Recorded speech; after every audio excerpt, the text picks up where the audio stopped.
All right, so this is what I really wanted to discover and why I did this live feed today. I ran it for 7 hours, which is good. It took full 7 hours for YouTube to pick up on this, but and this isn't necessarily a bad thing, but I caught a copyright over today's six chakra music meditation. These are 40-minute audio presentations that obviously do use mainstream music, other providers and creators over YouTube, but it's all kind of orchestrated and overlapped with great intention. So nonetheless, no matter how much I do on the YouTube platform to utilize and collaborate what is out there to my best understanding for chakras or anything else, unless it is from the ground up, brand new music, it won't be accepted.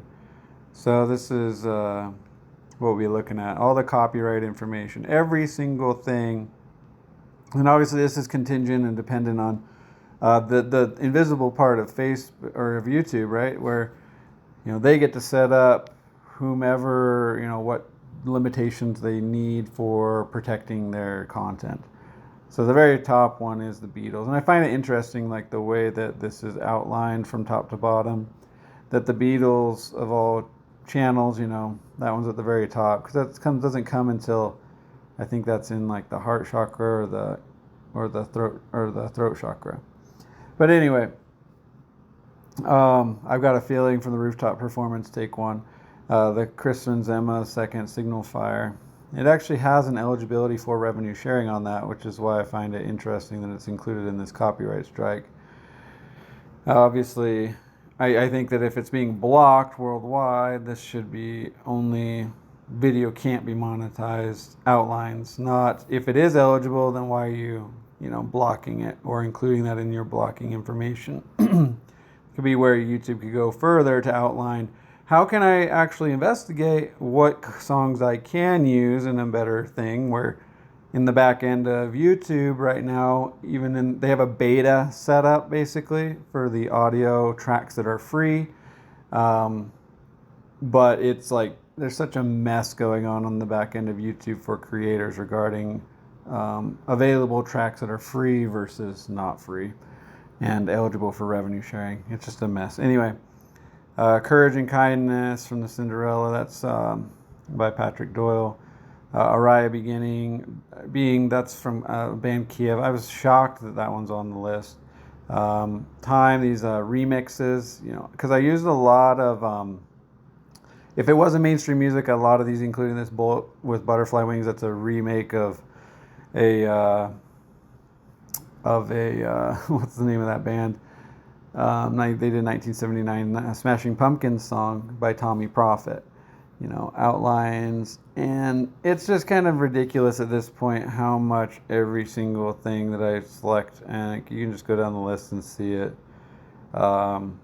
Pretender, obviously, Manchester Orchestra, but the catch-22 is it did allow me to play 7 hours worth of the content in live form.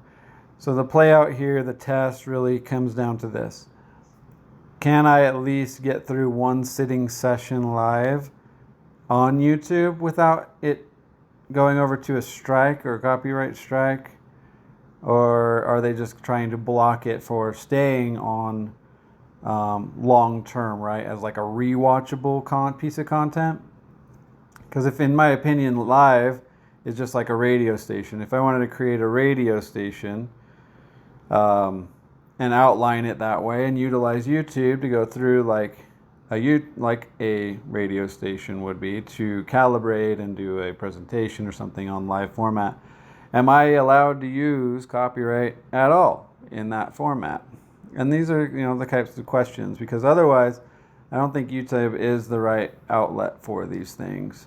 It's too limiting for my type of content and what I really kind of move forward with the Book of Knox and all these other things that are basically grabbing and taking other movies and songs and piecing them all together to write stories and outlines of content. And that's become quite difficult on this blockade that YouTube has structured. But thank you for allowing me to outline this, but we did, of course, get successfully 85 views out of it, a decent amount of likes in the live stream. I think there was up to 7 or 8. And there was up to like at least 6 or 7 at one time for a decent amount or period on the first playthrough. And this was granted in the middle of the day on a Thursday. So, altogether, happy it turned out the way it did. Good little investigative project for live stream today. I hope you guys all have a great rest of your month in May, and we'll look forward to doing something in June, testing as well. Peace be with you.